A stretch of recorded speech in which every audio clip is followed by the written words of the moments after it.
Hello प्यारे बच्चों, आप सभी का इस प्यारे से चैनल राजपूत मैथ क्लासेस में बेटा स्वागत है।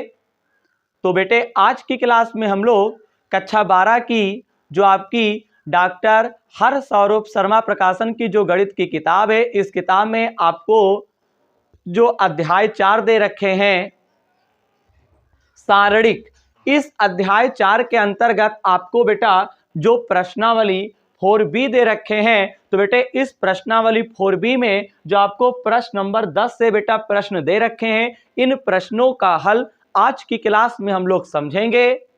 अगर आप पिछली वीडियो देखना चाहते हैं तो बेटे आप हमारे चैनल की प्लेलिस्ट से जाकर आप देख सकते हैं। एक एक वीडियो को अगर आप देखेंगे तो 100% आप प्रश्नों का हल समझ जाएंगे। आज की क्लास में हम लोग प्रश्न नंबर 10 से हल समझेंगे। तो बेटे प्रश्न नंबर 10 हमसे क्या कहता है, हमको एक सारणिक यहाँ पे दे रखा है और हमें बेटा बराबर में 0 सिद्ध करना है। मैंने क्या किया, यहाँ पे इस पूरे सारणी को बेटा मैंने LHS कह दिया है। बेटा आपको इस सारणी के अवयव क्या दे रखे हैं, बेटा 1, बेटा इसे बोलते हैं ओमेगा। बेटा ये 1 है, ये ओमेगा है, ये ओमेगा स्क्वायर है, omega omega square 1, omega square 1 और ओमेगा।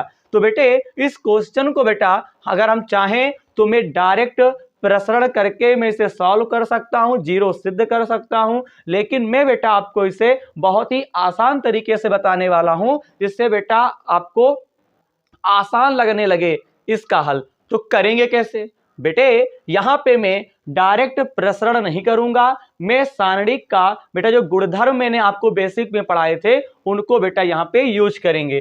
तो बेटे मैं यहां पे बेटा एक काम करता हूं, मैं जो है पहले स्तंभ में परिवर्तन करूंगा। जैसे मान लो मैं पहले स्तंभ के अवयवों को चेंज करना चाहता हूं, तो बेटा हमने लिख दिया C1, क्योंकि पहले स्तंभ को C1 से लिखते हैं, तो मैंने लिखा C1 plus C2 plus C3। इसका बेटा इस गुणधर्म का क्या मतलब है, यहां पे अगर C1 है तो पहले स्तंभ में परिवर्तन होने जा रहा है।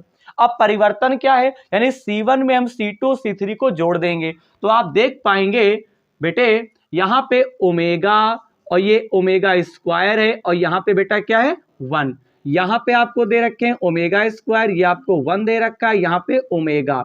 अब यहाँ पे क्या करेंगे, यहाँ पे जो C1 है उसमें C2 और C3 जुड़ जाएगा और बाकी C2 और C3 ज्यों के त्यों ही अवयव लिख दिए जाएंगे। यहाँ पे अगर C1 है तो C1 में ही परिवर्तन होता है। अब देखिए ये बेटा क्या है 1 है, तो 1 में आप क्या जोड़ेंगे, ध्यान देंगे बेटे यहाँ पे आपको 1 में क्या जोड़ेंगे, देखो 1 प्लस यहाँ पे ओमेगा और प्लस का क्या ओमेगा स्क्वायर। बताइए C1 आपका 1 था, ओमेगा ओमेगा स्क्वायर जुड़ गया।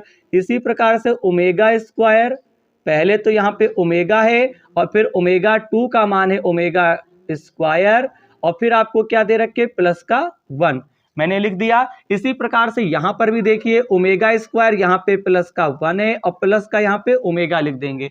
तो आप देख पा रहे हैं बेटे, आप देख पा रहे हैं यहाँ पे बेटा अगर हम परिवर्तन किए हैं तो यहाँ पे आपको इस प्रकार से मान प्राप्त हुआ है। देखिएगा ये 1 था, 1 में ओमेगा ओमेगा स्क्वायर जोड़ दिया तो 1 प्लस ओमेगा और यहाँ पे ओमेगा स्क्वायर हो गया।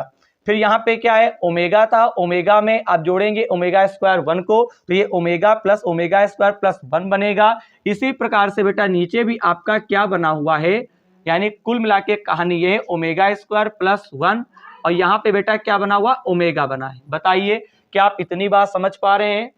मैंने C1 में परिवर्तन किया है, C2 C3 सेम है। अब एक काम करो 1 प्लस ओमेगा स्क्वायर, कहने का तात्पर्य C1 के जो अवयव हैं ऐसे ऐसे बिल्कुल सेम है। अगर 1 ओमेगा ओमेगा स्क्वायर, तो देखो बेटा यहाँ पे भी ओमेगा ओमेगा स्क्वायर 1 है, यहाँ पे भी ओमेगा स्क्वायर ओमेगा है कि नहीं है। अब यहाँ पे बेटा हम कॉमन ले लेंगे, यहाँ पे लिखेंगे C1 से omega square plus omega plus 1, यहाँ पे हम लोग लिख देते हैं उभयनिष्ठ, यानी कॉमन लेने पर। उभयनिष्ठ को इंग्लिश में कहते हैं कॉमन, और जैसे ही कॉमन लेगो यहाँ पे C1 से तो बेटा आपका बाहर आ जाएगा 1 प्लस ओमेगा और ओमेगा स्क्वायर, ये कॉमन हो जाएगा। तो यहाँ पे बेटा बचेगा 1, यहाँ पे भी 1, क्योंकि कॉमन ऐसे निकल गया तो यहाँ पे सब जगह 1 1 बचेगा। यहाँ पे क्या करेंगे, ओमेगा लिख देंगे, यहाँ पे भी ओमेगा स्क्वायर, और यहाँ पे हम लोग क्या लिखेंगे, ओनली 1। यहाँ पे आपको ओमेगा स्क्वायर, यहाँ पे 1 लिख देंगे, और फिर यहाँ पे क्या लिख देंगे, ओमेगा। क्या यहाँ तक की बात समझ में आ रही है? बेटे एक चीज याद रखिएगा, एक चीज आपको यहाँ पे ध्यान देना है, ध्यान देने योग्य बात है, आप याद रखेंगे। चलिए मैं साइड में लिख देता, यहीं पे लिख देते हैं, ठीक है। एक फार्मूला बेटा क्लास 11th में आपको पढ़ाया गया है बेटा, सूत्र होता है 1 प्लस ओमेगा और ओमेगा स्क्वायर, इस पूरे का बेटा मान 0 होता है। अगर कहीं पे 1 है, ओमेगा और ओमेगा स्क्वायर है, इसका मान बेटा 0 होता है, तो मैं कह सकता हूं इस पूरे के स्थान पे बेटा हम 0 लिख देंगे। क्या लिखेंगे, 0 लिखेंगे। तो यहाँ पे आप देख पा रहे होंगे, ये आपका 1, ये आपका 1 हो गया, यहाँ पे भी 1, यहाँ पे ओमेगा स्क्वायर, यहाँ पे 1, इसी प्रकार से ओमेगा स्क्वायर 1 हो गया, और ये आपका ओमेगा। तो बेटे 1 प्लस ओमेगा स्क्वायर के स्थान पे आप 0 लिखेंगे, इस सारणिक की गुणा 0 से करेंगे तो आपको सब 0 प्राप्त हो जाएगा। तो हम कह सकते हैं लेफ्ट हैंड साइड जो होगा वो आपका बराबर होगा राइट हैंड साइड के।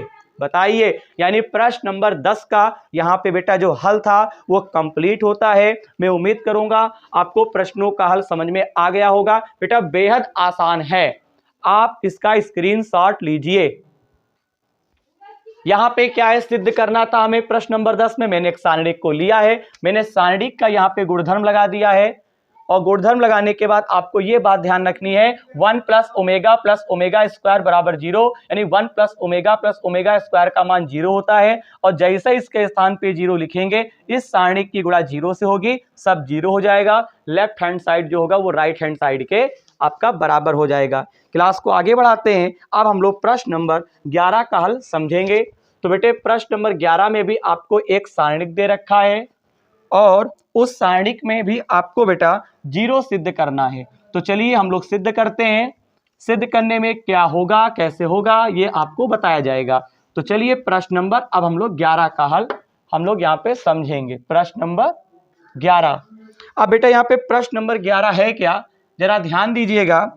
यहाँ पे आपको 1 दे रखे हैं, 1 है, फिर आपको 1 दे रखे हैं, यहाँ पे BC CA, फिर आपको AB दे रखा है, ब्रैकेट के अंदर B प्लस C, यहाँ पे B है, यहाँ पे C प्लस A, यहाँ पे C है, A प्लस B, इस प्रकार से आपको, और यहाँ पे सारणिक बंद कर देना, बराबर आपको 0 लगा देना। एक बार सवाल चेक कर लेते हैं, BC CA AB, हाँ भैया सवाल बिल्कुल सही है। अब यहाँ पे आपको बेटा क्या करना है, LHS ले लेना है।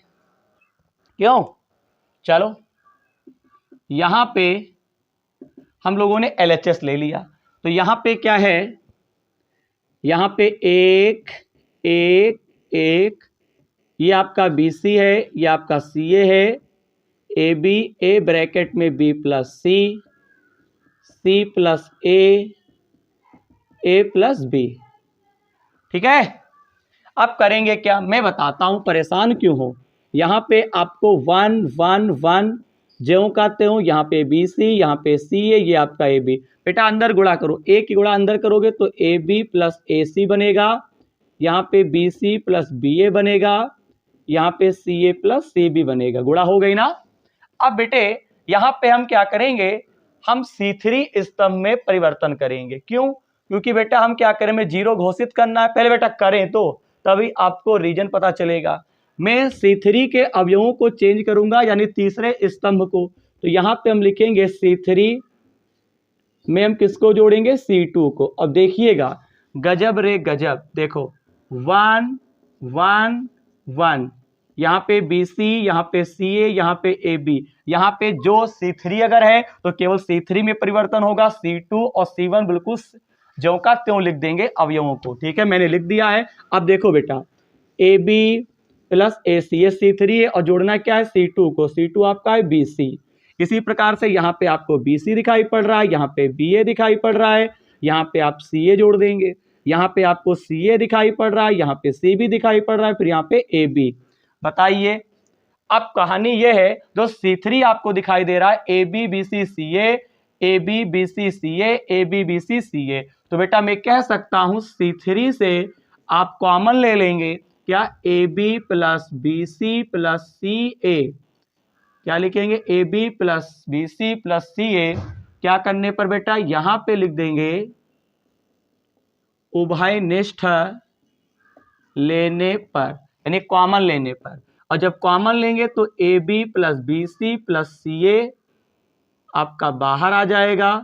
और जैसा ही बाहर आएगा प्यारे बच्चों, जैसा ही बाहर आएगा यहाँ पे 1 1 1 हर जगह 1 1, C3 के सभी अवयव 1 1 हो चुके हैं। आप देख पा रहे हो ये आपका इस सारणी का पहला स्तंभ, ये तीसरा स्तंभ है।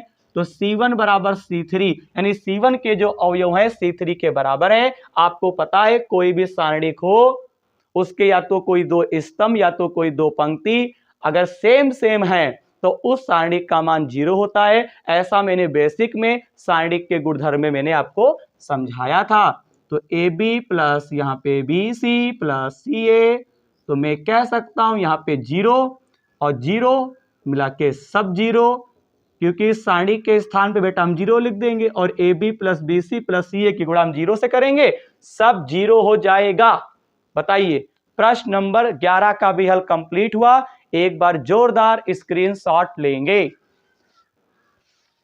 आपने स्क्रीनशॉट ले लिया होगा। क्लास को आगे बढ़ाते हैं। अब हम लोग प्रश्न नंबर 12 का हल समझेंगे। और प्रश्न नंबर 12 में भी आपको बेटा क्या करना है, सिद्ध करना है। तो ऐसे करेंगे, देखते हैं।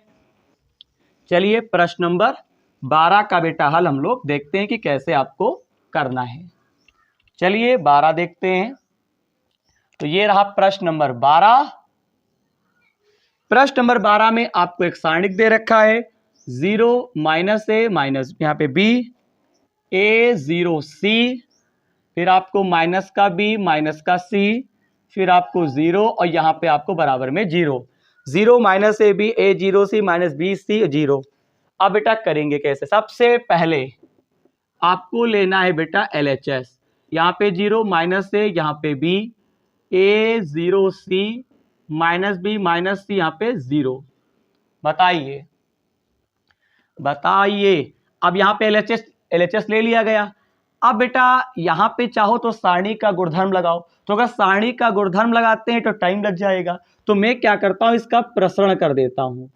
R1 के अनुदिश प्रसरण करने पर बेटा मैं उस मेथड को यूज करता हूं जिससे सवाल आसानी से लग जाए।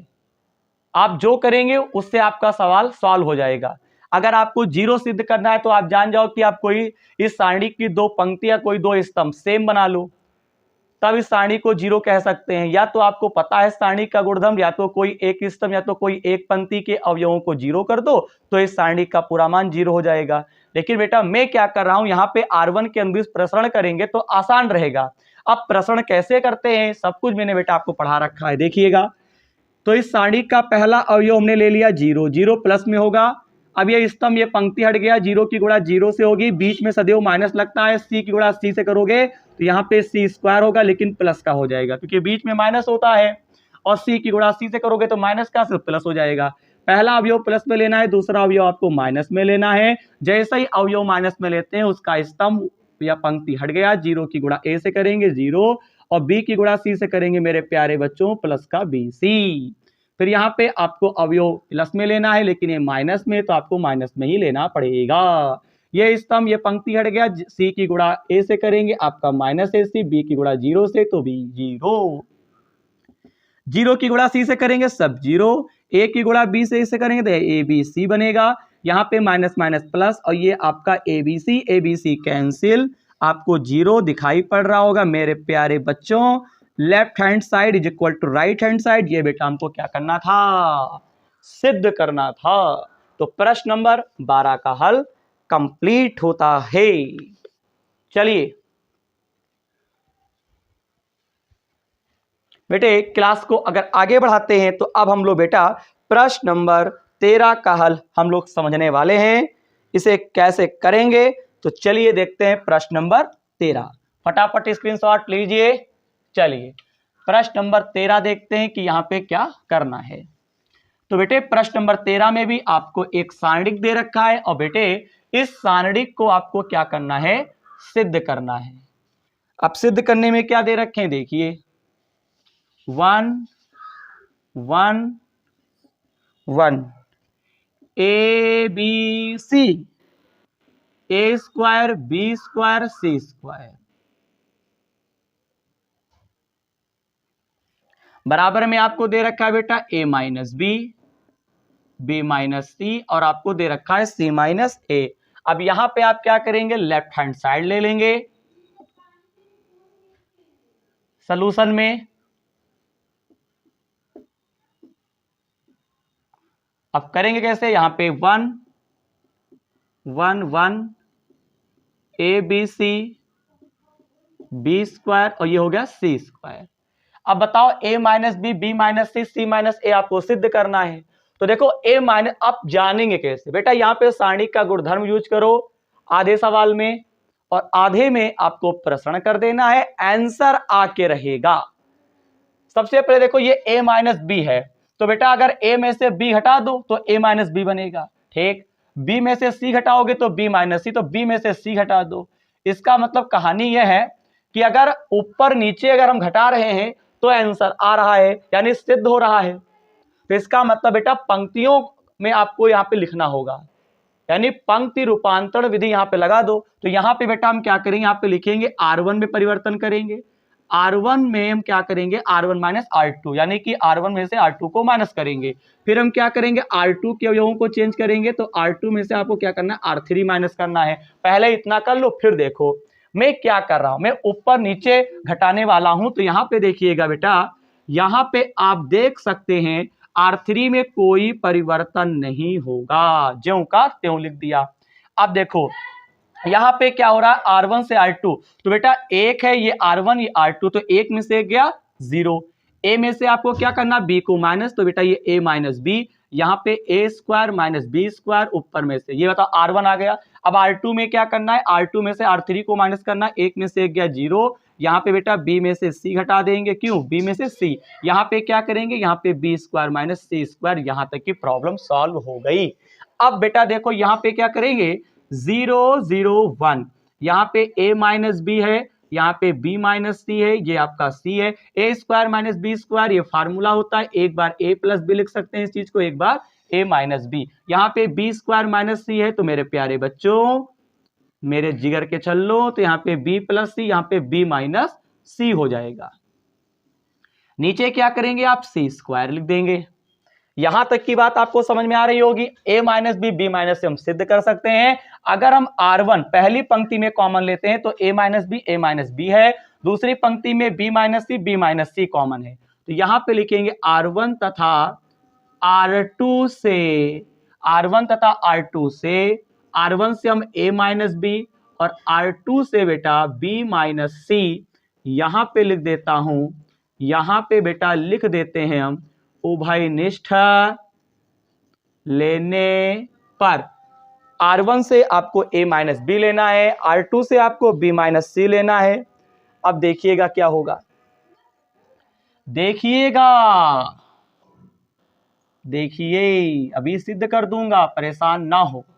अब यहां पे बेटा क्या होगा, जब कॉमन लेंगे तो a माइनस बी बाहर आ गया और b माइनस सी बाहर आ गया, अंदर क्या बचेगा, यहाँ पे 0 0 1, यहाँ पे एक, क्योंकि a माइनस बी खड़ जाएगा तो एक ही तो बचेगा, यहाँ पे भी एक बचेगा, यहाँ पे आपको c बचेगा।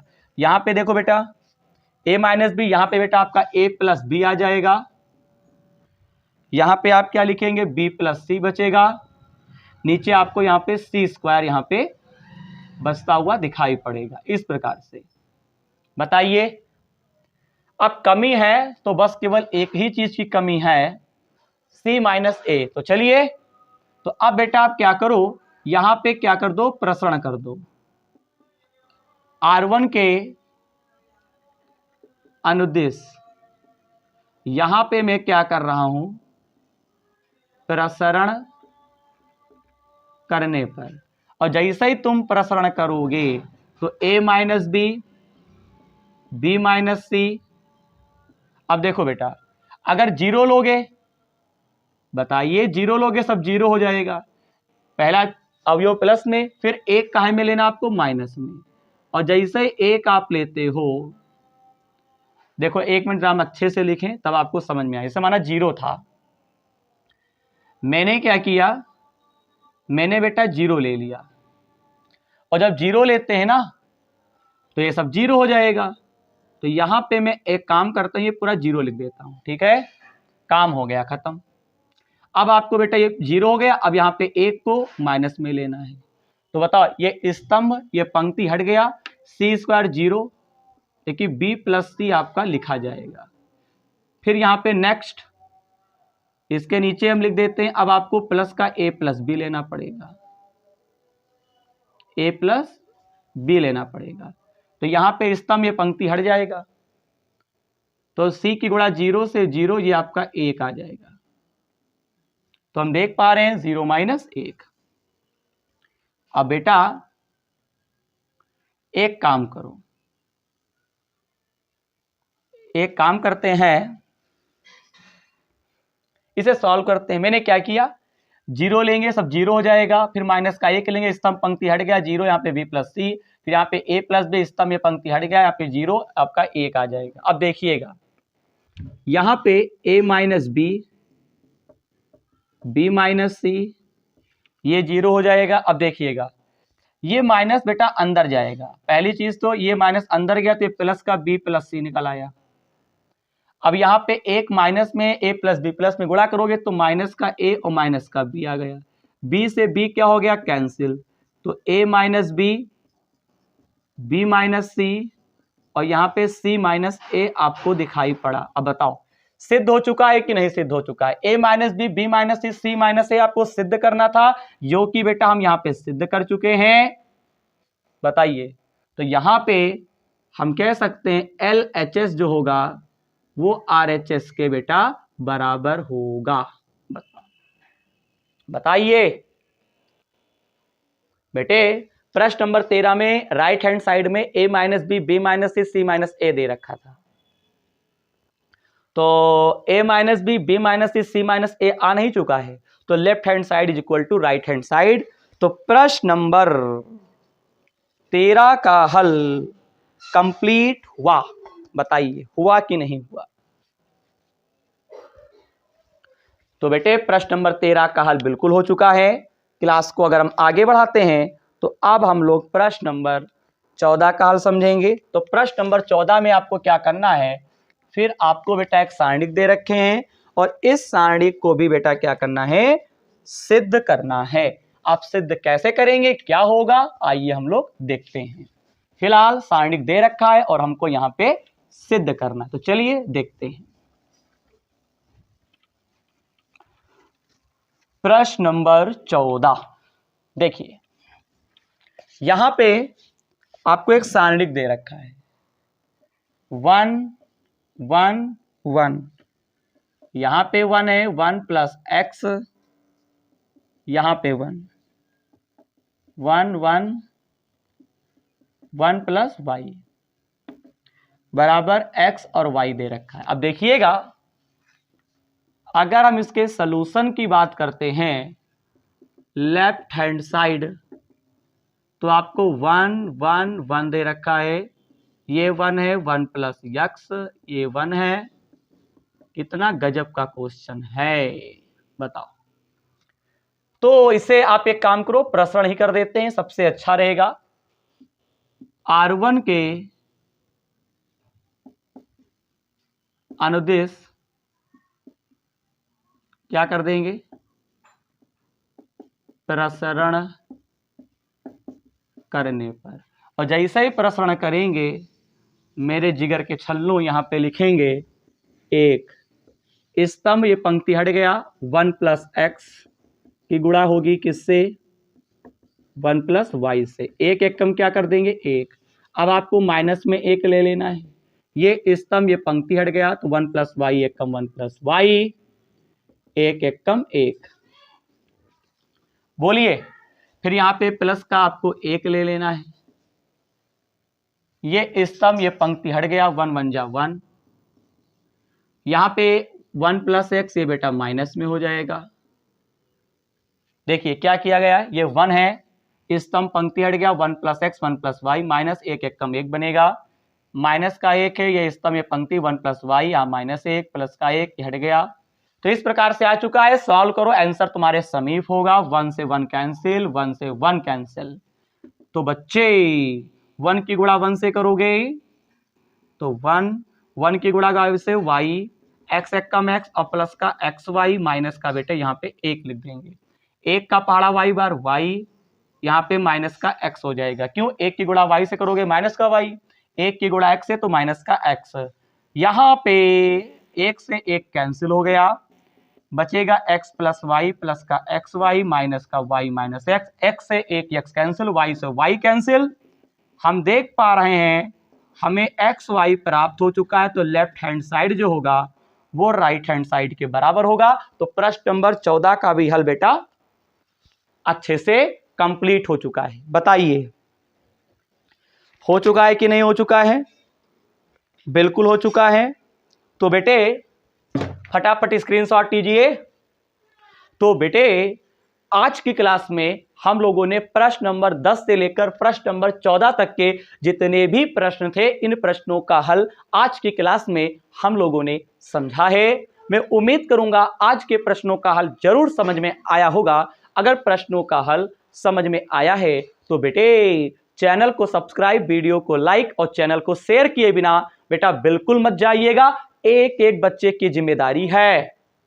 और अगर आपने अभी पिछली वीडियो को नहीं देखा है तो चैनल की प्लेलिस्ट जाकर आप जरूर देखें, अपने कोर्स को कंप्लीट करें, पढ़ाई के प्रति जागरूक रहें। यही जागरूकता जो होगी बोर्ड एग्जाम में कामयाबी आपको दिलाएगी, मेरा ऐसा मानना है। और खासकर गणित की प्रैक्टिस खूब करें बेटा, प्रैक्टिस खूब करें, 100% आपको सवाल आने लगेंगे। तो बेटे आज की क्लास में प्रश्न नंबर 14 तक के प्रश्नों का हल हम लोग समझ चुके हैं। इसी प्रश्नावली 4B में जो शेष प्रश्न रह गए हैं उनका हल हम आपको अगली क्लास में समझाएंगे।